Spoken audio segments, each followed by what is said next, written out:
Bismillahirrahmanirrahim. Assalamualaikum warahmatullahi wabarakatuh.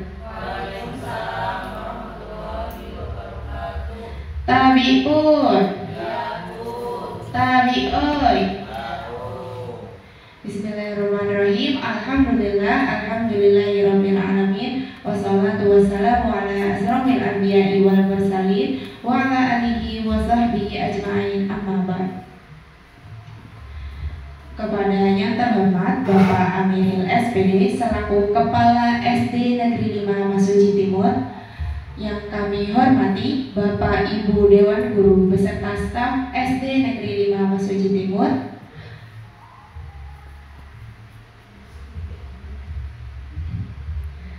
pertama-tama marilah kita panjatkan puji syukur kehadirat Allah Subhanahu wa Ta'ala yang telah memberikan rahmat, taufik, hidayah serta inayahnya kepada kita semua, sehingga pada siang hari ini kita dapat berkumpul di SD Negeri 5 Masuji Timur dalam keadaan sehat walafiat, tak kurang suatu apapun. Selanjutnya, sholawat beserta salam tak lupa senantiasa kita sanjung agungkan kepada Nabi Muhammad Sallallahu Alaihi Wasallam yang senantiasa kita nantikan syafaatnya kelak di yaumil qiyamah.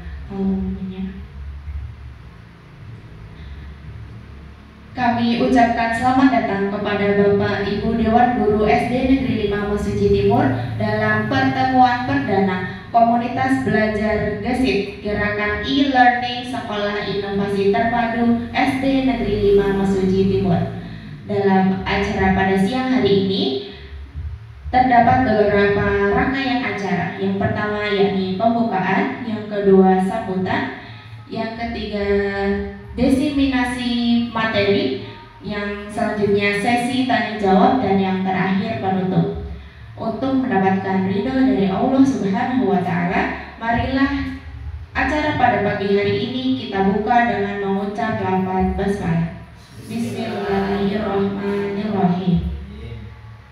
Meningkat acara yang selanjutnya yakni sambutan. Sambutan akan disampaikan oleh Bapak Kepala SD Negeri 5 Masuji Timur sekaligus membuka secara resmi pertemuan perdana Komunitas Belajar Gesit SD Negeri 5 Masuji Timur. Kepada Bapak Amiril SPD, waktu dan tempat disilakan.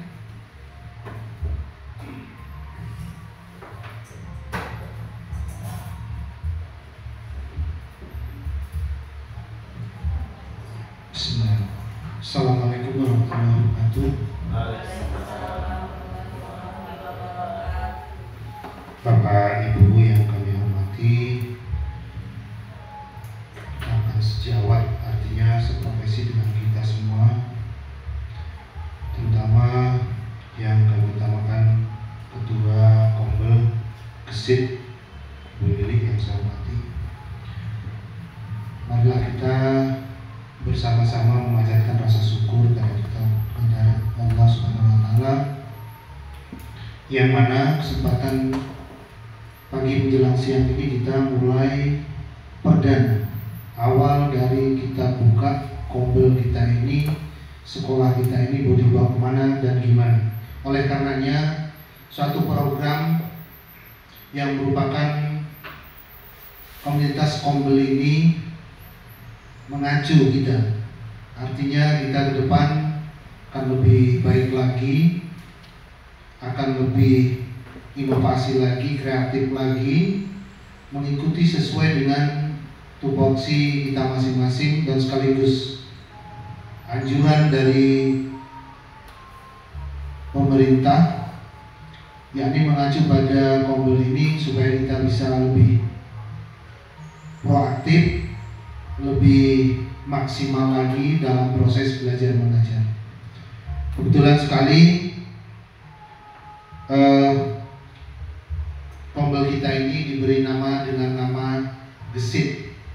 Ya, mudah-mudahan Gesit segalanya lah. Jangan lambat-lambat lagi, ya. Jangan terlambat lagi, ya. Harapan sesuai dengan tema kita, sesuai dengan judul dan nama kombel kita dalam nama Kombel gesit.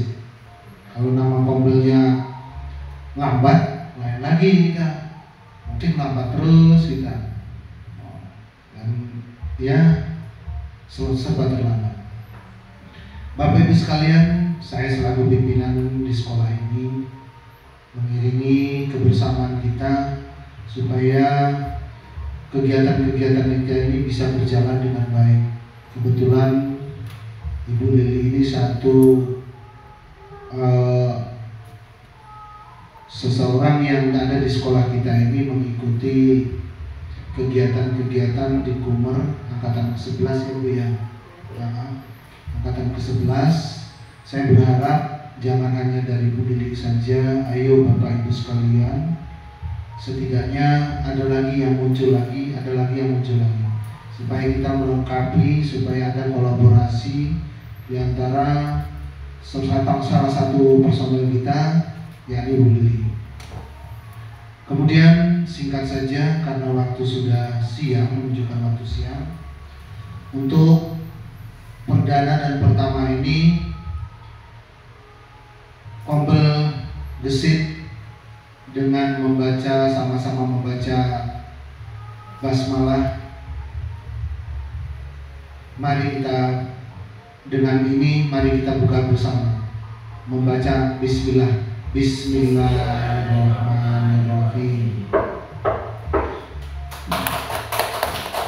Saya nyatakan Kombel gesit dibuka. Untuk itu saya kembalikan lagi karena menyingkat waktu kami persilakan kembali lagi kepada pembawa acara dan sekaligus narasumbernya dari Bu Lili. Saya akhiri billahi taufiq wal hidayah. Wassalamualaikum warahmatullahi wabarakatuh. Disampaikan terima kasih. Meningkat acara yang selanjutnya yakni sesi pemaparan materi atau diseminasi dengan topik disiplin positif. Pemaparan kali ini akan disampaikan oleh Ibu Lili Kurniawan SPD. Kepada Ibu Lili, waktu dan tempat disilakan.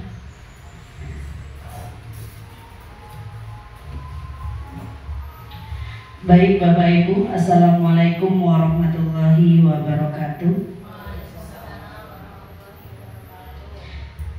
Yang terhormat Bapak Kepala Sekolah SD Negeri 5 Mesuji Timur, yang terhormat Bapak Ibu Dewan Guru beserta staf TU SD Negeri 5 Mesuji Timur. Puji syukur kehadiran Allah Subhanahu wa Ta'ala karena atas berkat rahmatnya kita semua bisa menghadiri diseminasi budaya positif calon guru penggerak angkatan 11 Kabupaten Mesuji Provinsi Lampung di SD Negeri 5 Mesuji Timur pada siang hari ini dalam keadaan sehat walafiat tanpa suatu halangan apapun. Salawat beserta salam semoga tetap tercurahkan kepada junjungan kita Nabi Agung Muhammad SAW yang kita nantikan syafaatnya di yaumul qiyamah nanti. Amin Allahumma amin. Baik Bapak Ibu, di sini saya akan menyampaikan sedikit materi tentang diseminasi budaya positif karena alhamdulillah Kombel kita melakukan pertemuan pertama. Jadi saya gunakan sebagai diseminasi budaya positif untuk tugas CGP saya di angkatan 11. Baik Bapak Ibu, sebelum kita memasuki materi, di situ ada pertanyaan, Bapak Ibu setuju atau tidak apabila nomor 1, pemberian hukuman dapat mendisiplinkan siswa. Setuju apa tidak Bapak Ibu? Yang setuju tolong angkat tangan. Yang tidak setuju tidak ada. Jadi setuju semua. Yang kedua, pemberian hadiah meningkatkan prestasi siswa. Setuju apa tidak Bapak Ibu? Setuju. Setuju semua. Jadi tidak ada yang setuju ya. Baik, kita lanjutkan. Yang ketiga, guru harus mampu memberikan solusi untuk setiap siswa yang bermasalah. Setuju apa tidak Bapak Ibu? Setuju? Sebentar Bapak Ibu. Instruksi. Pelajari dulu. Jangan mudah setuju. Ya. Ya, tidak apa-apa Pak. Jadi nanti setelah Bapak Ibu bilang setuju atau tidak, setelah pemaparan nanti Bapak Ibu bisa kembali lagi ke pertanyaan ini. Pemaparan saya nanti cocok nggak dengan modul yang saya sampaikan? Seperti itu ya Bapak Ibu. Yang ketiga, setuju atau tidak Bapak Ibu? Setuju? Ya, guru mampu memberikan solusi untuk setiap siswa yang bermasalah. Setuju ya? Ada yang tidak setuju? Bu Tuti, setuju? Setuju. Baik, yang keempat, guru berperan sebagai teman bagi siswa. Setuju. Jadi setuju semua ya Bapak Ibu. Nah, kita akan siang ini kita akan belajar tentang budaya positif. Apa itu budaya positif? Budaya positif perwujudan dari nilai-nilai atau keyakinan universal yang diterapkan di sekolah kita. Nah, konsep-konsep ini intinya untuk menciptakan budaya positif itu ada 6 konsep. Yang pertama, disiplin positif. Yang kedua, memotivasi perilaku manusia. Yang ketiga, keyakinan kelas atau sekolah. Yang keempat, kebutuhan dasar manusia. Yang kelima, posisi kontrol seorang guru. Yang keenam, segitiga restitusi. Nah, sekarang kita ada sebuah permainan Bapak Ibu. Silakan Bapak Ibu menggenggam satu tangan Bapak Ibu. Di situ Bapak Ibu bayangkan yang Bapak Ibu genggam adalah barang berharga yang Bapak Ibu punya. Nah, seandainya teman satu bangku Bapak Ibu itu ingin membuka tangan Bapak Ibu, boleh atau tidak? Misalnya secara dipaksa, dirayu, disogok pakai iming-iming, ataupun dibujuk atau dimarahi, boleh tidak Bapak Ibu membuka kepalan atau genggaman tangan Bapak Ibu? Tidak. Jadi Bapak Ibu, itu sama seperti yang dinamakan disiplin positif tadi. Disiplin positif itu akan tumbuh pada diri kita tanpa paksaan dari orang lain.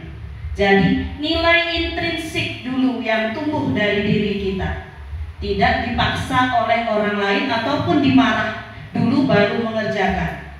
Jadi bagaimana kita menimbulkan nilai intrinsik itu pada diri kita sendiri? Nah, pergeseran paradigma teori kontrol dari William Glasser.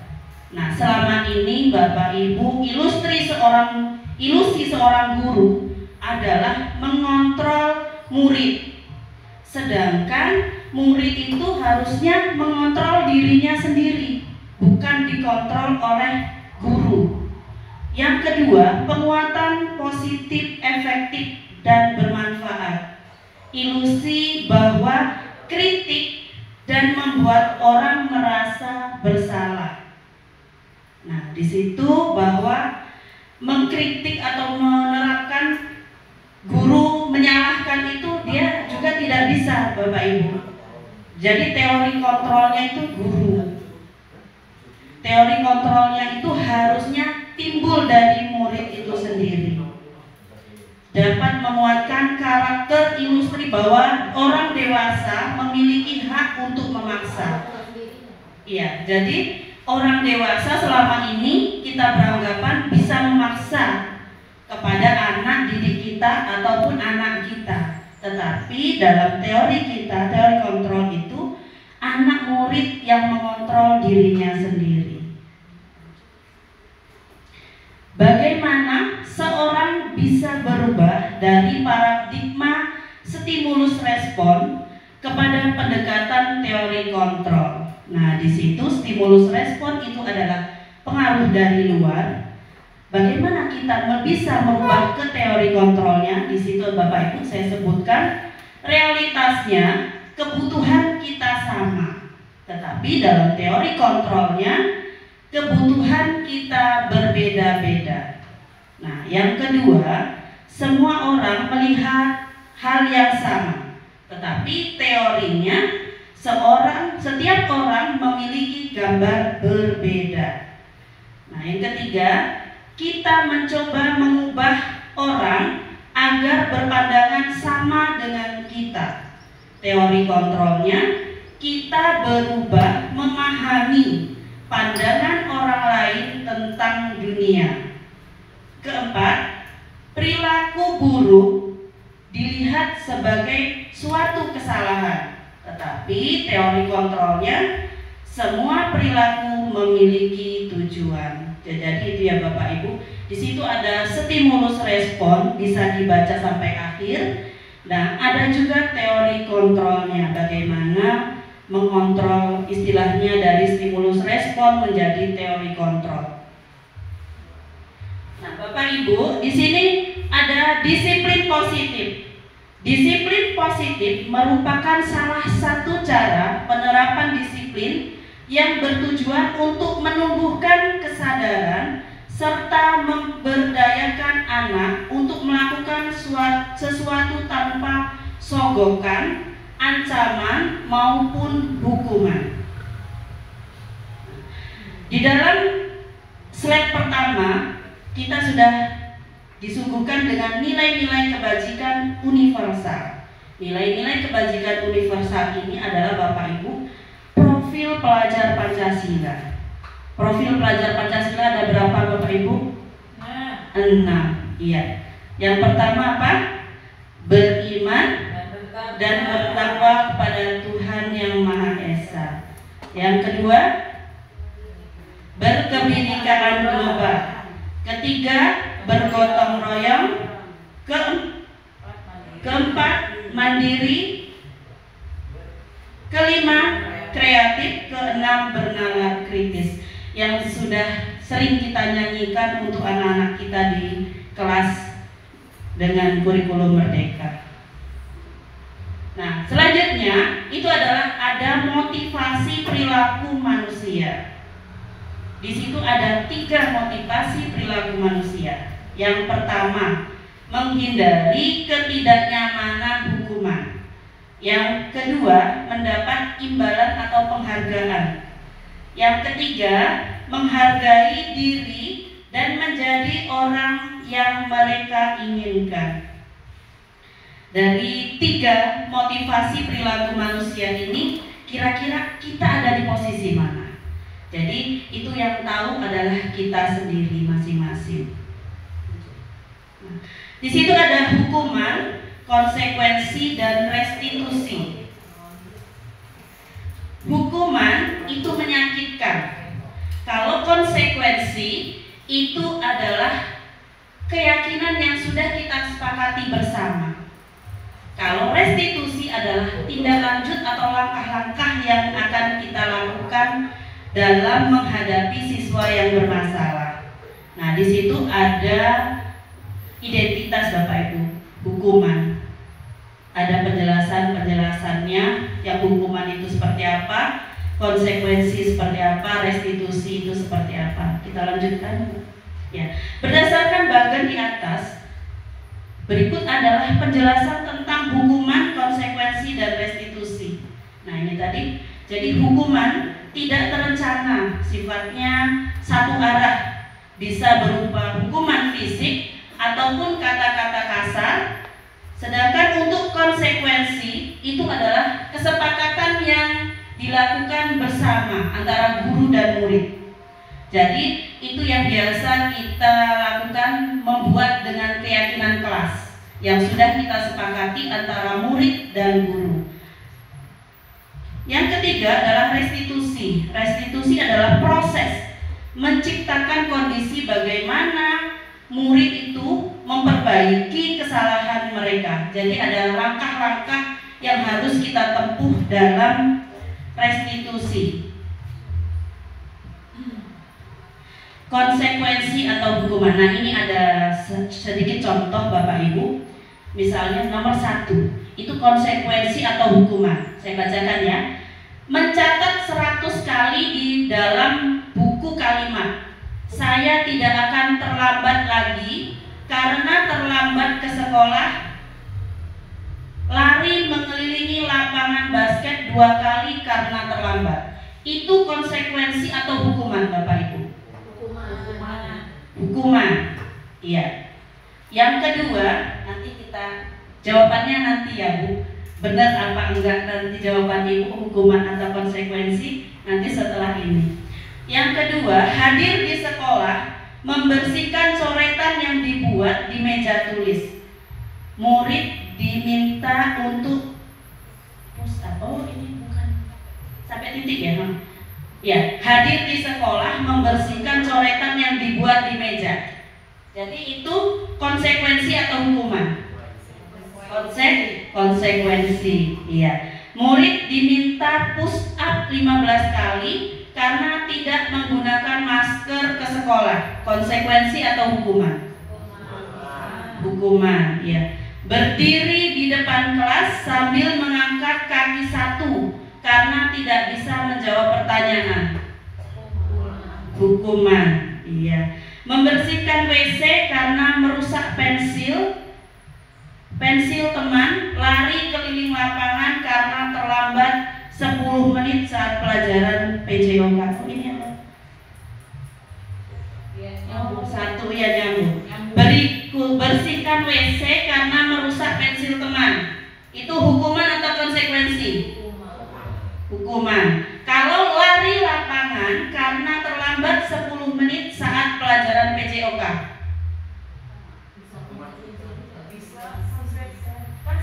Iya, kesepakatan. Coba dibaca Bapak Ibu. Lari keliling lapangan karena terlambat 10 menit saat pelajaran PJOK. PJOK loh ya. Berarti konsekuensi.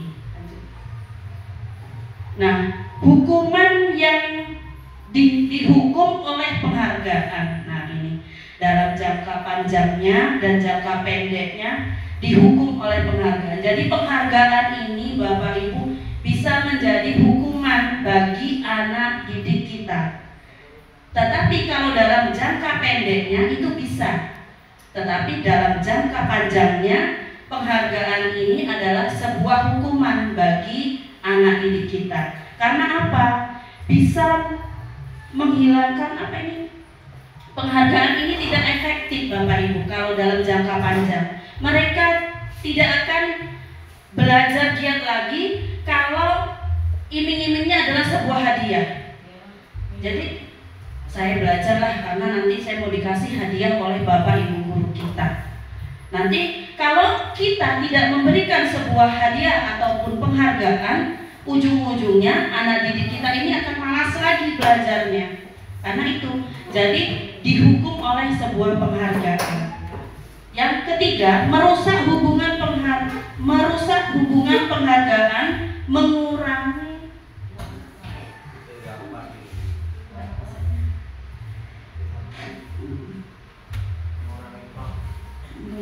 mengurangi ketepatan penghargaan, ketaatan kualitas ya. Nah, jadi itu tadi Bapak Ibu. Jadi penghargaan itu kalau dalam disiplin positif yang saya dapatkan dalam modul 1.4 CGP Angkatan 11 itu adalah penghargaan itu kalau dalam jangka panjangnya itu diibaratkan hukuman. Jadi anak itu nanti akan ketergantungan kepada guru ataupun sekolah yang memberikan penghargaan. Tetapi kalau dalam waktu pendek, jangka pendeknya itu mungkin bisa maksimal. Sekarang saya mau tanya, mengapa keyakinan kelas bukan peraturan kelas? Ada yang bisa menjelaskan Bapak Ibu? Mengapa keyakinan kelas bukan peraturan kelas? Karena ini mungkin baru perdana kita kita belajar tentang disiplin positif. Di sini akan saya sampaikan sedikit tentang keyakinan kelas. Itu tadi sudah saya singgung di slide selanjutnya. Kalau keyakinan kelas itu kita buat oleh kesepakatan guru dan murid. Tetapi kalau peraturan kelas itu dibuat oleh guru saja tanpa melibatkan murid. Ya, seperti contohnya ini. Mengapa kita memilih peraturan tentang menggunakan helm pada saat mengendarai kendaraan roda 2? Karena adanya peraturan, makanya kita menggunakan helm pada kendaraan roda 2. Nah, yang kedua, mengapa kita memiliki peraturan tentang penggunaan masker dan mencuci tangan setiap saat? Karena pada waktu itu kita terjadi COVID-19. Jadi mau tidak mau kita harus mematuhi peraturan dengan menggunakan masker dan mencuci tangan. Tetapi ada juga yang mereka melakukan peraturan itu karena keyakinan pada dirinya sendiri, bahwa kalau saya mencuci tangan dan menggunakan masker, saya akan terhindar dari penyakit.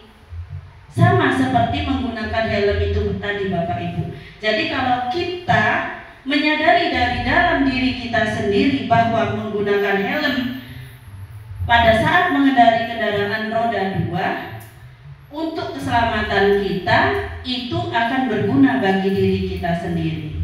Seperti itu ya Bapak Ibu. Jadi peraturan dan keyakinan. Jadi kalau keyakinan adalah kesepakatan antara guru dan murid. Sedangkan kalau peraturan itu adalah berjalan satu arah yang dibuat oleh guru sendiri atau pihak yang membuatnya. Prosedur dalam pembuatan keyakinan kelas itu ada 4. Yang pertama, mempersilahkan warga sekolah atau siswa untuk mencurahkan ide tentang peraturan yang akan disepakati, mencatat semua masukan, ganti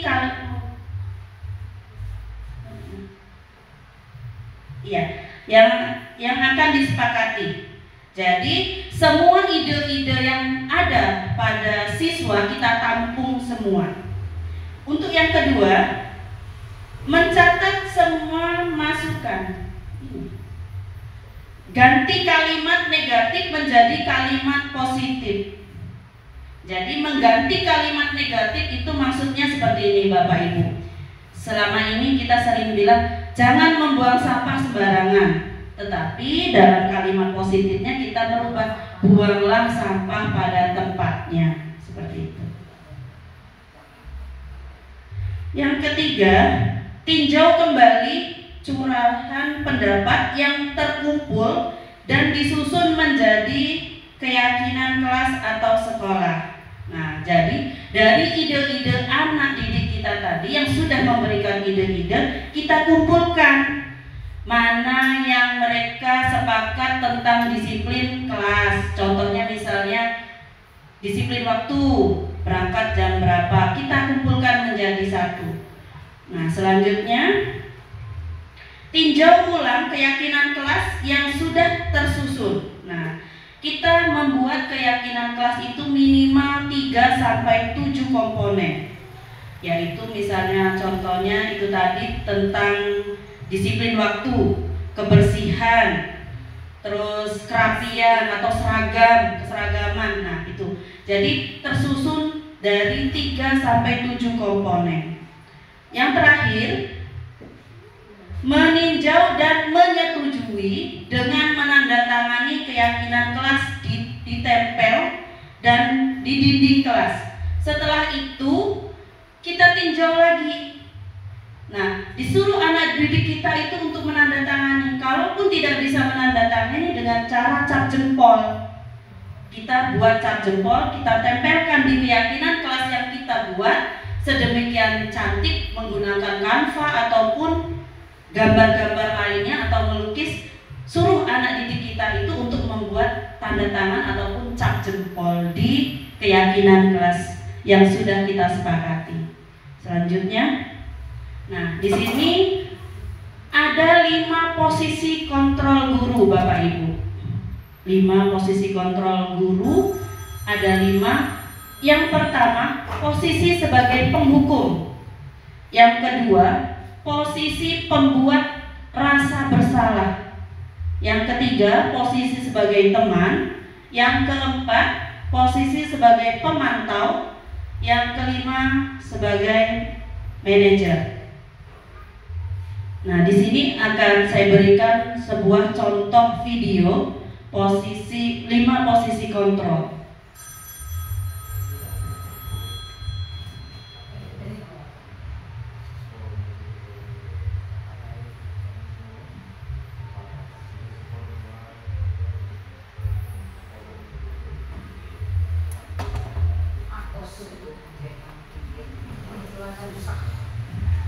Posisinya jawab di kamu.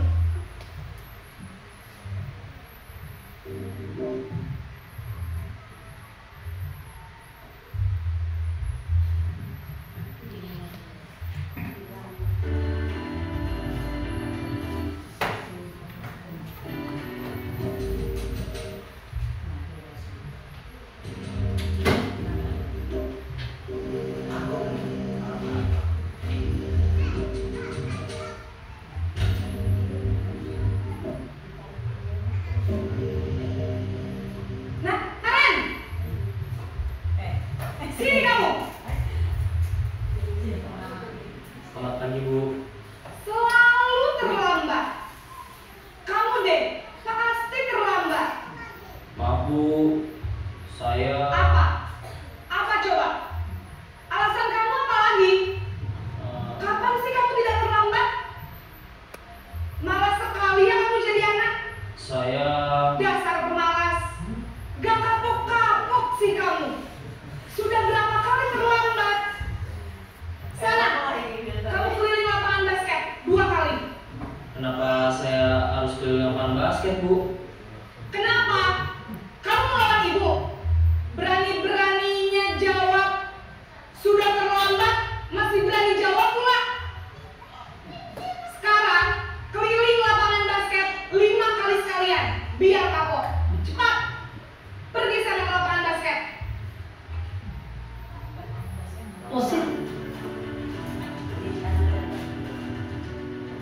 Nah, ini posisi yang kedua Bapak Ibu.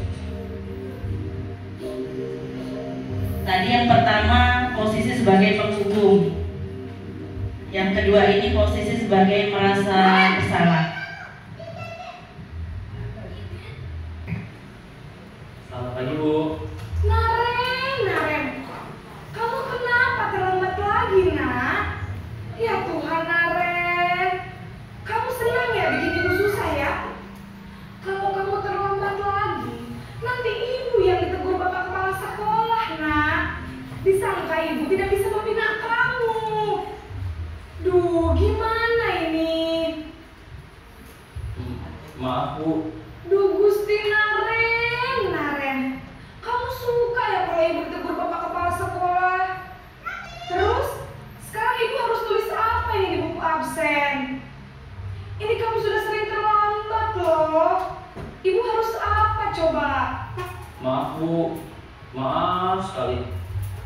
Ya sudah, lain kali jangan bikin ibu susah lagi ya nak ya. Ibu tidak akan kuat lagi kalau kamu begini terus. Bisa jantungan kalau ibu ditegur bapak kepala sekolah. Sana cepat kelas. Maaf ya, Bu. Maaf sekali.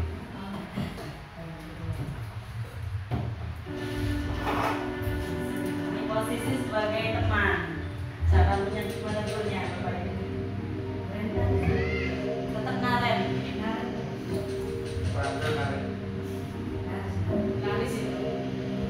Naren!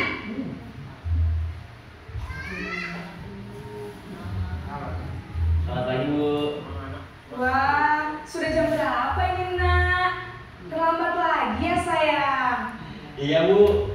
Habis ibu saya lupa bangunkan saya, Bu. Kamu malah menyalahkan ibu kamu. Kamu bukannya anak yang larinya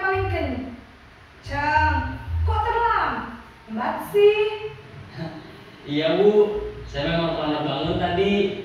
Jadi biarpun saya lari kencang, tetap gak kekejar Bu.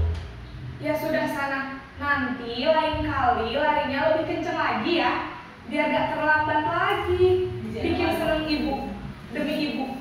Bisa kan? Bisa lah Bu. Ya sudah sana masuk kelas, ibu beresin urusan absen kamu. Kamu ini ada-ada saja.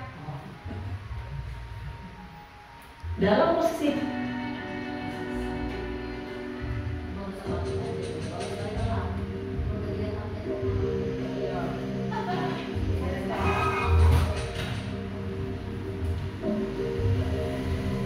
Naren!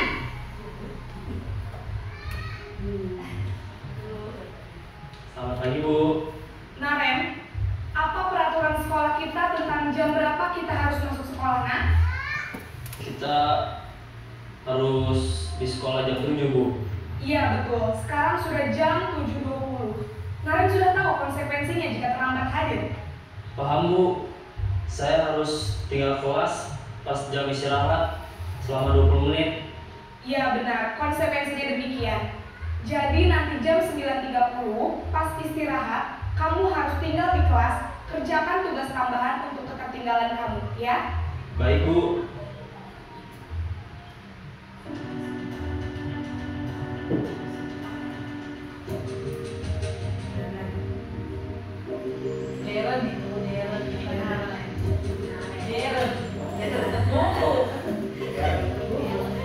Naren!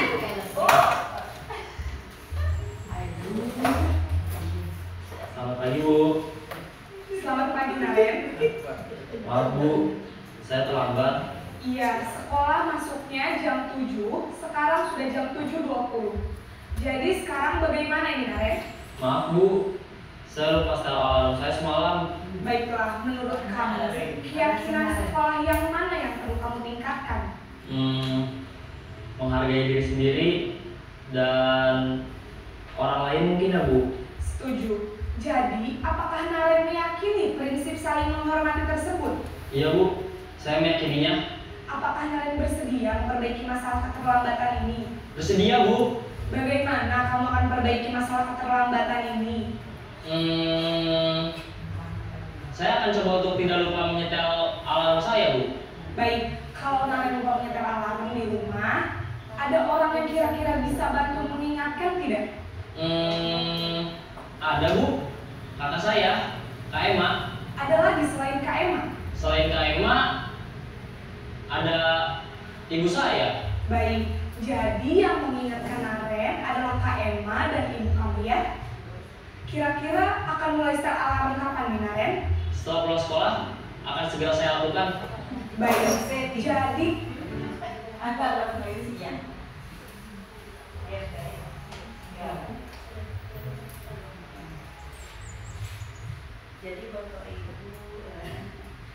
Jadi Bapak Ibu, dari video tadi ada 5 posisi kontrol yang sudah dijelaskan atau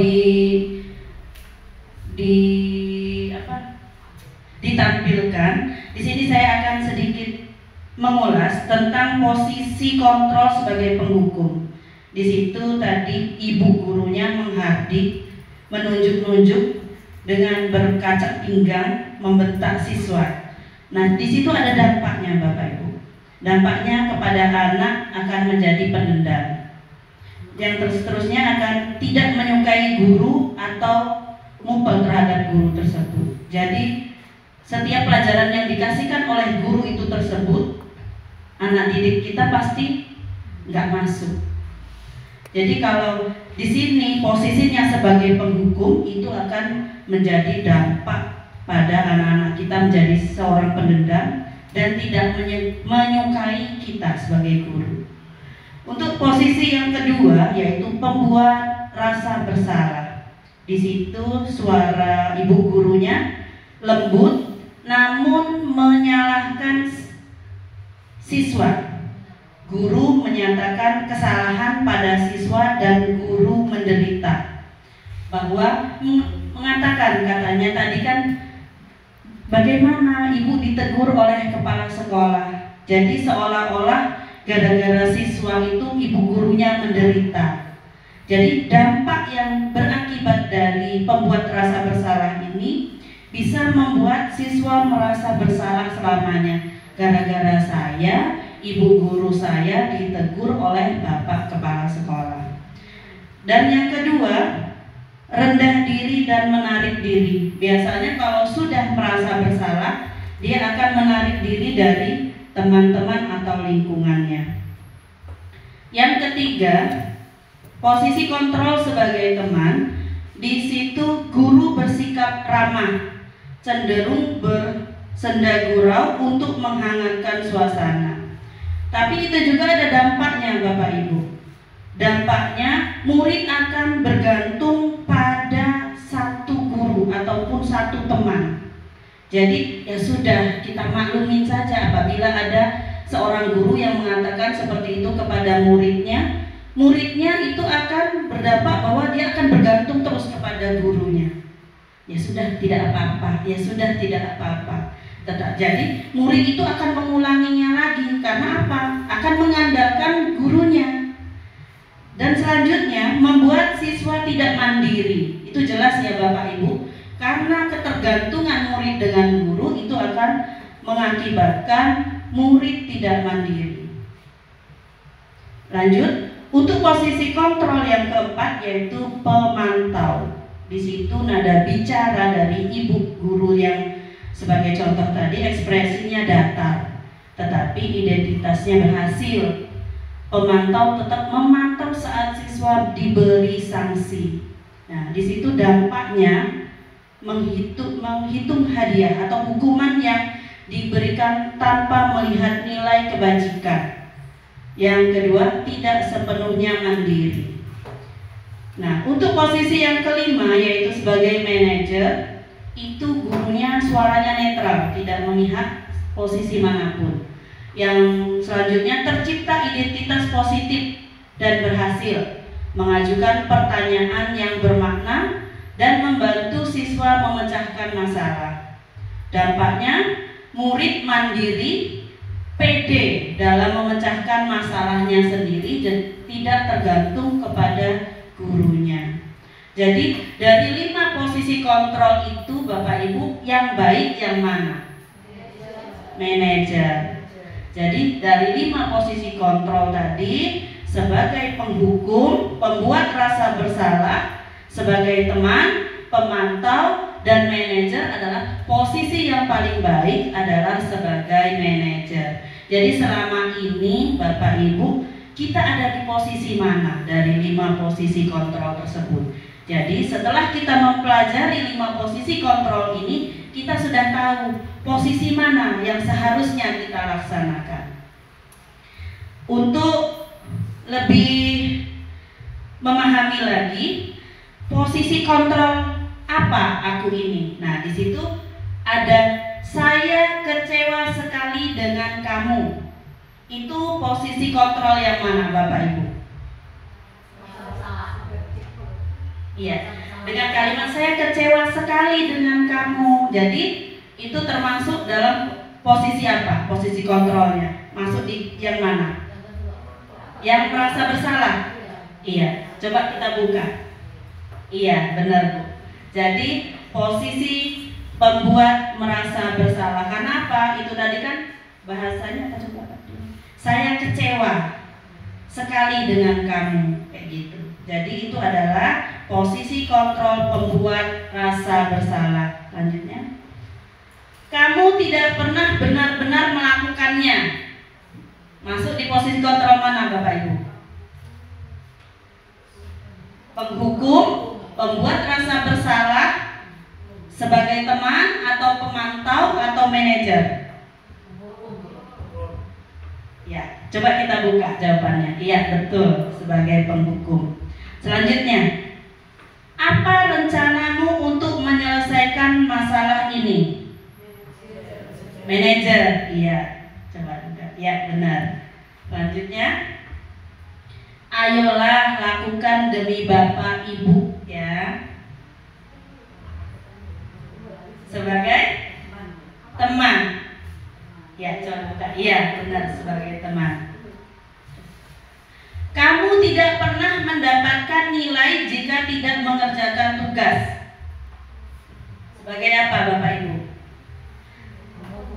Penghukum. Coba, pemantau. Nah, dari 5 posisi kontrol tadi Bapak Ibu, ada kebutuhan dasar manusia. Jadi kebutuhan dasar manusia itu ada 5. Yang pertama bertahan hidup, yang kedua kasih sayang dan rasa diterima, yang ketiga penguasaan, yang keempat kebebasan, yang kelima kesenangan. Jadi 5 kebutuhan dasar manusia ini tidak hanya ada pada guru, tetapi ada pada murid-murid kita. Ya, di sini ada sebuah kalimat, ada 1 sampai 4. Yang nomor 1, aku senang main kejar-kejaran dengan ibu guru, seru sekali. Nah, itu perasaan yang mana? Dari ke-5 kebutuhan dasar manusia tadi, Bapak Ibu. Kesenangan. Iya, kesenangan. Yang kedua, ibu kejar aku karena ibu guru sayang aku. Kasih sayang, iya. Yang ketiga, aku hebat kan, bisa bikin ibu guru kejar aku. Apa Bapak Ibu? Penguasaan. Iya, penguasaan. Yang keempat, aku bosan belajar, mewarnai terus di dalam kelas. Kebebasan. Ya, berarti Bapak Ibu semuanya sudah memahami 5 kebutuhan dasar manusia. Nah, di sini adalah dunia berkualitas. Nanti bisa Bapak Ibu tulis ataupun isi 1 sampai 5. Nah, di situ ada siapakah orang-orang yang paling penting dalam hidup Anda. Nah, ini nanti saja, tidak apa-apa, diisi nanti. Selanjutnya, yang terakhir adalah segitiga restitusi. Segitiga restitusi itu adalah proses dari langkah-langkah menyelesaikan masalah terhadap anak. Jadi ada 3. Yang pertama, menstabilkan identitas. Yang kedua, memvalidasi kebutuhan atau kesalahan. Yang ketiga, menanyakan keyakinan. Lanjut. Nah, menstabilkan identitas berdasarkan prinsip membuat kesalahan adalah berbagai dari proses pembelajaran. Nah, di situ untuk menstabilkan identitas biasanya ada kalimat-kalimat yang ditanyakan oleh guru kepada murid. Berbuat salah itu wajar. Tidak ada manusia yang sempurna. Ibu bapak juga pernah melakukan itu. Ibu bapak tidak mau mencari siapa yang salah, tetapi ibu bapak ingin mencari solusi dari permasalahan ini. Kamu berhak merasa begitu. Nah, ini adalah kalimat-kalimat dalam menstabilkan identitas dalam menyelesaikan permasalahan pada anak-anak. Selanjutnya, validasi tindakan yang salah. Nah, ini kamu pasti punya alasan mengapa melakukan hal itu. Padahal kamu bisa melakukan yang lebih buruk dari ini. Nah, itu adalah kalimat, contoh-contoh kalimat. Lanjut. Yang terakhir, menanyakan keyakinan kelas.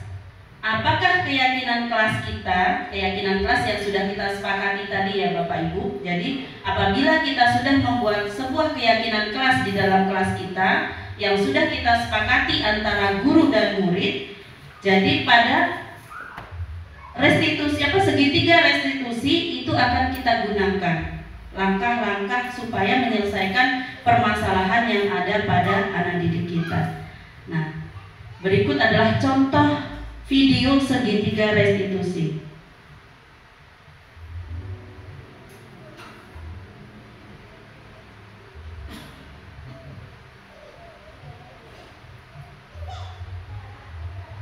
Siang Sarah. Siang Pak. Sudah lama nggak ketemu Sarah? Kenapa hari ini ada di sini? Kesel Pak, kesel banget. Masa aku dikatain tukang pintar Pak? Ya aku marah lah. Aku balik ngetain Eka di depan kelas. Kesel banget. Oh begitu. Ya pasti kamu marah dan kesal. Bapak juga akan marah apabila ada yang menuduh Bapak seperti itu. Kemudian pada saat itu kamu mau melakukan apa? Ya saya langsung ngatain Eka lah Pak. Kesel banget. Saya bentak-bentak dia depan teman-teman lain. Oh begitu. Pasti kamu melakukan seperti itu karena suatu alasan tertentu kan? Iyalah, masa saya diam saja Pak? Ya saya bela diri lah. Masa saya dituduh tukang fitnah? Ya wajar lah. Mempertahankan harga diri itu sesuatu yang penting buat kamu. Untung kamu tidak bertindak lebih gegabah lagi, hanya membentak-bentak. Iya Pak. Untung saya masih bersabar dan hanya membentak saja. Sudah gemes padahal, saya pasti bela diri lah. Ya pasti ya. Tapi kamu memilih untuk tetap bertahan dan bersabar. Kamu memilih untuk tidak berbuat lebih parah lagi, bukan? Iya. Nah, sekarang coba kita lihat lagi tindakan kamu yang membentak Eka di kelas. Tindakan kamu itu kira-kira sesuai dengan keyakinan kelas atau prinsip kamu tidak? Enggak lah Pak. Capek Pak jadi pemarah. Jadi keyakinan atau prinsip mana yang kurang sesuai dengan keinginan kamu? Ya, saya sebenarnya sangat menghargai orang lain. Mungkin saat itu saya menjadi emosi, jadi tidak menunjukkan sikap itu. Kamu meyakini tidak? Menghargai orang lain itu penting buat kamu. Yakinlah Pak. Iya, setuju. Kita harus saling menghargai.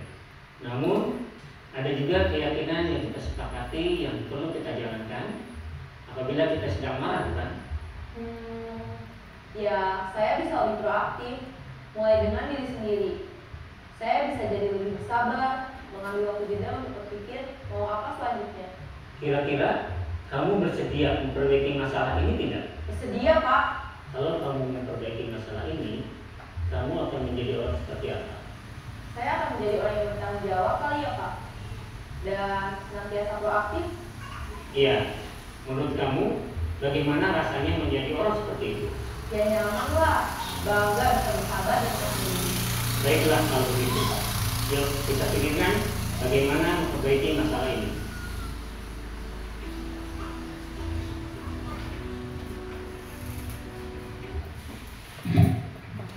Baik Bapak Ibu, itu adalah contoh dari segitiga restitusi. Jadi dari segitiga restitusi itu guru dan siswa itu duduk bersama untuk menyelesaikan masalah yang terjadi pada siswa tersebut. Jadi bukan guru yang memberikan solusi, tetapi murid itu sendiri yang memberikan solusi untuk masalahnya. Dari segitiga restitusi tadi, dalam video tadi sudah ada penjelasannya bagaimana cara menstabilkan identitas. Yang kedua, validasi tindakan yang salah. Dan yang ketiga ialah menanyakan keyakinan kelas. Alhamdulillah kita sudah di ujung acara, udah ada kata thank you-nya, berarti materi kita pada siang hari ini sudah selesai. Demikian Bapak Ibu, semoga pembelajaran kita di siang hari ini bermanfaat bagi kita semua. Jadi saya tegaskan sekali lagi, kita simpulkan sekali lagi bahwa budaya positif ini bisa tumbuh itu adalah dari dalam diri kita sendiri. Jadi dari intrinsik kita Bapak Ibu, menimbulkan intrinsik dari dalam diri kita itulah yang lebih berat. Jadi dari gurunya dulu baru ke muridnya. Jadi itu saja yang bisa saya sampaikan dari materi diseminasi budaya positif pada siang hari ini. Apabila nanti ada kekurangan ataupun kurang jelas bisa kita tanyakan di sesi tanya jawab. Saya akhiri, wabillahi taufik wal hidayah. Wassalamualaikum warahmatullahi wabarakatuh.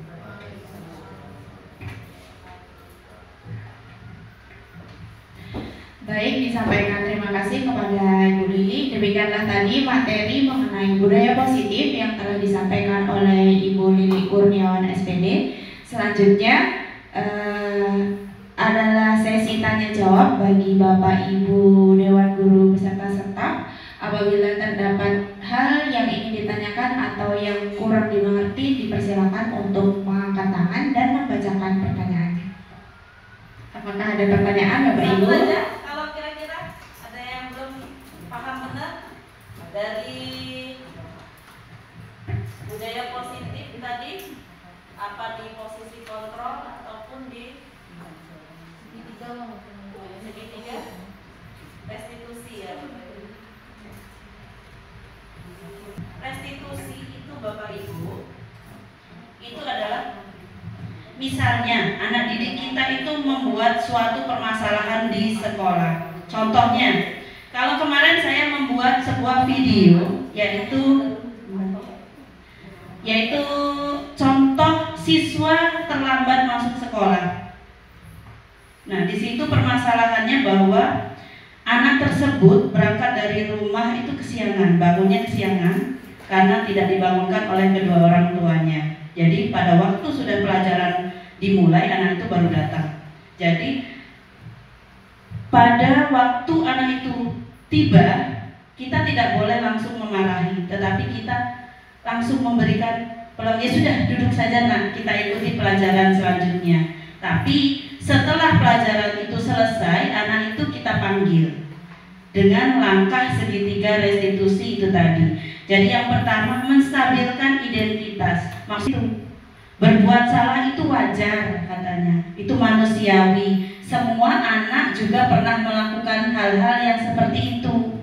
Nah, itu namanya menstabilkan identitas. Jadi kita itu tidak semena-mena menyalahkan anak didik kita bahwa dia sendiri yang pernah melakukan kesalahan itu, tetapi temannya juga pernah melakukan hal yang sama. Jadi tidak ada manusia yang sempurna. Nah, itu adalah contoh kalimat-kalimat dari menstabilkan identitas.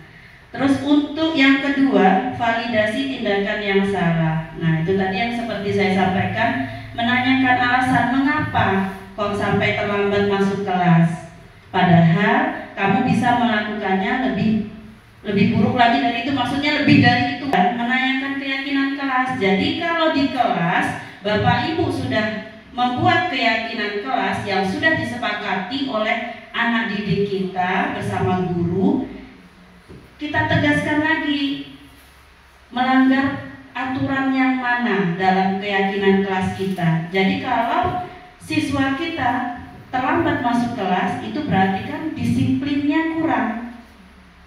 Terus apa yang mengakibatkan disiplinnya itu kurang tadi? Kita sudah jelaskan tadi bahwa dia bangunnya kesiangan.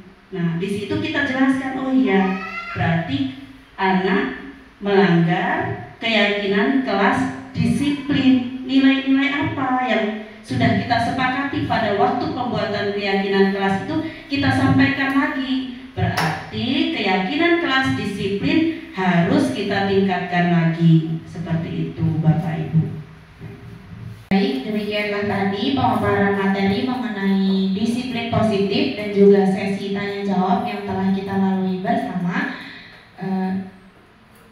Maka dengan ini mari kita tutup pertemuan perdana Komunitas Belajar Gesit SD 5 Mesuji Timur ini dengan mengucap lafaz hamdalah. Alhamdulillahirabbil alamin. Demikianlah tadi acara demi acara yang telah kita lalui bersama. Saya di sini memohon maaf kepada Bapak Ibu sekalian apabila terdapat kesalahan, dan kepada Allah saya mohon ampun. Sampai jumpa lagi di pertemuan selanjutnya Komunitas Belajar Gesit SD Negeri 5 Mesuji Timur. Saya akhiri, billahi taufiq wal hidayah. Wassalamualaikum warahmatullahi wabarakatuh.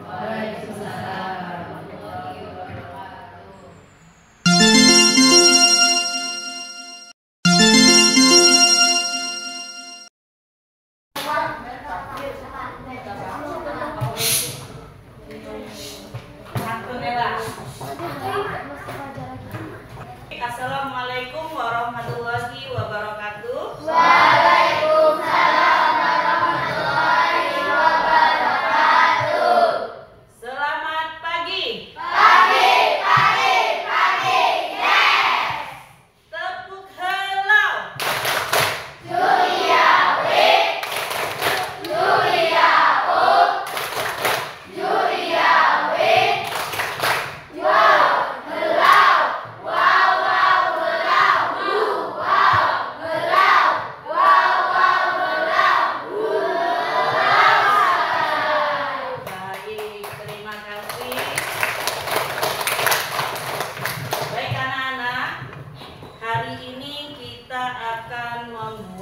keyakinan kelas.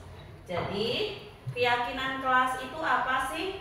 Keyakinan kelas adalah kesepakatan antara guru dan murid yang dibuat di dalam kelas untuk membuat suatu peraturan yang sudah disepakati.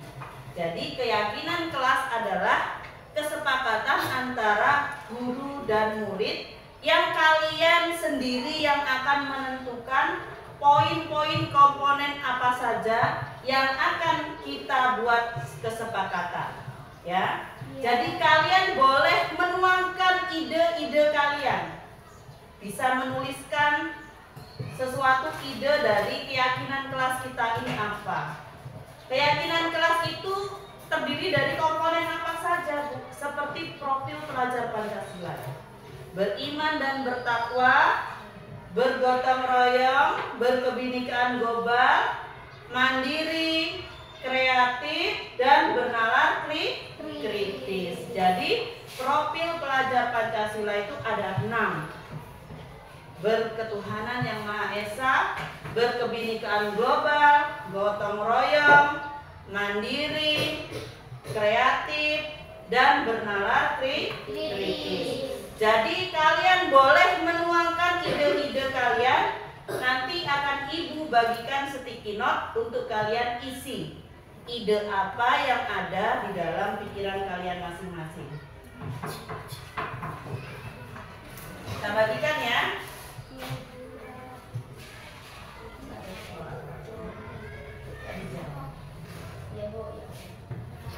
Boleh dituangkan mulai dari sekarang. Diisi apa saja yang kalian inginkan.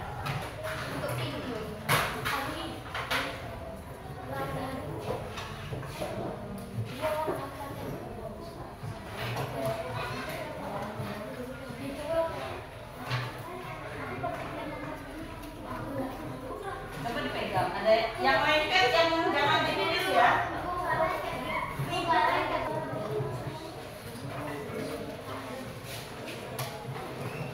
Silakan kalian tulis, dikasih nama boleh.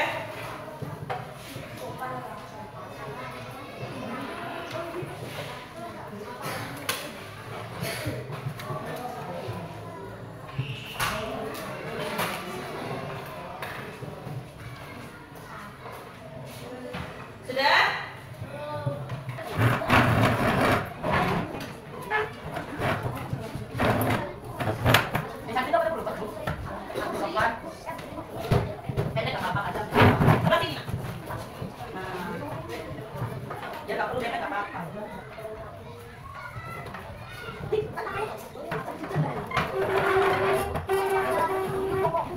Ayo yang lainnya sudah bisa. Teman dan guru kita jadikan satu. Terus ini tepat waktu, berarti disiplin. Kita taruh di sini, disiplin. Ini tepat waktu dalam berangkat sekolah dan beribadah. Kita taruh disiplin. Membuang sampah pada tempatnya, berarti kebersihan. Kita gabungkan dengan kebersihan. Malu datang terlambat, berarti disiplin.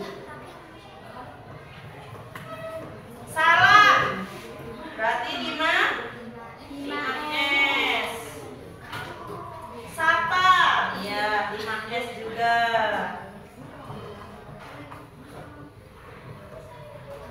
Sopan, 5S. Berpakaian rapi, disiplin ya. Oh, berpakaian rapi itu ini sendiri dia.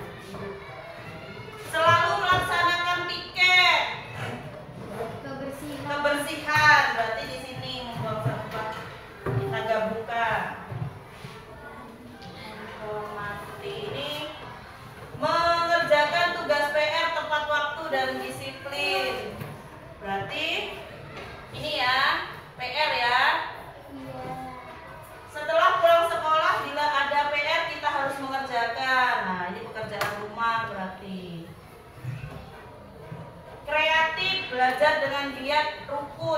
berarti masuk di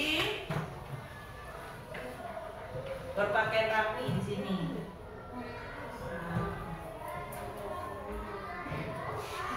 Mengingat PR dari guru berarti sini. Menghargai sesama teman. Nah, masuk saling menyayangi dan menghormati. Selalu membersihkan halaman lingkungan sekolah berarti di sini masuknya. Menolong sesama teman. Masuknya saling sini.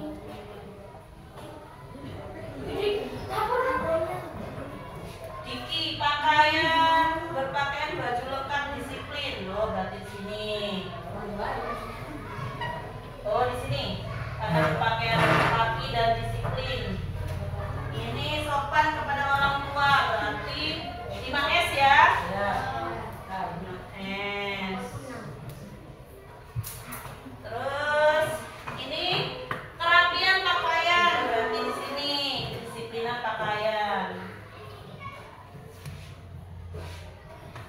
Kalian saling menghormati, menolong ini. Di sini balik. Ini kedisiplinan kelas. Nah, sini berarti.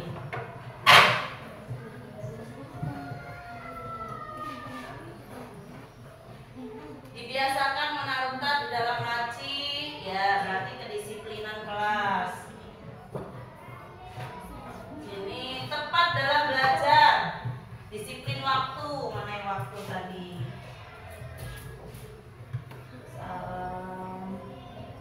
Tepat waktu berarti di sini. Nah, berarti sudah ada 6 komponen yang menjadi disiplin kelas kita. Yang bisa ini menghargai, menghormati, jujur.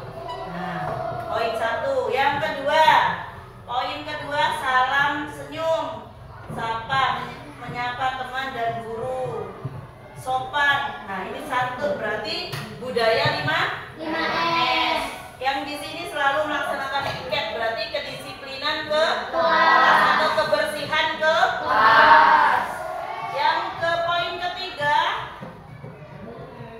melaksanakan tugas PR tepat waktu dan mengumpulkan, berarti kedisiplinan dalam mengerjakan tugas. Yang poin keempat, tepat waktu dalam berangkat sekolah, berarti disiplin pada waktu masuk sekolah. Yang keenam, berpakaian rapi, baju seragam lengkap, berarti kedisiplinan dalam memakai seragam sekolah. Jadi ada 6 komponen yang kita sepakati dalam menciptakan keyakinan ke kelas. Setuju tidak kira-kira? Kalau 6 komponen itu kita buat sebagai keyakinan kelas kita. Setuju. Setuju ya? Ya. Kalau setuju berarti kita ketuk palu. Keyakinan kelas di kelas 6 terdiri dari 6 komponen yang nanti akan Ibu susun di dalam Canva. Kalian boleh menandatangani keyakinan kelas kalian, ya. Setelah kalian sudah menandatangani keyakinan kelas kalian, tugas kalian adalah meyakini bahwa keyakinan kelas yang kalian buat itu harus kalian lakukan, harus kalian laksanakan sesuai dengan hati nurani kalian, kesadaran kalian untuk melakukan keyakinan dan kesepakatan yang sudah kita buat. Setuju? Setuju. Sepakat? Sepakat. Baik, kalau sudah sepakat, kita jadikan keyakinan kelas kita ini menjadi 6 komponen keyakinan kelas dan akan kita buat di dalam bentuk kanva. Nanti Ibu desain dulu motifnya, baru boleh kalian tanda tangani.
Skenario kasus 2, di mana siswa terlambat datang ke sekolah.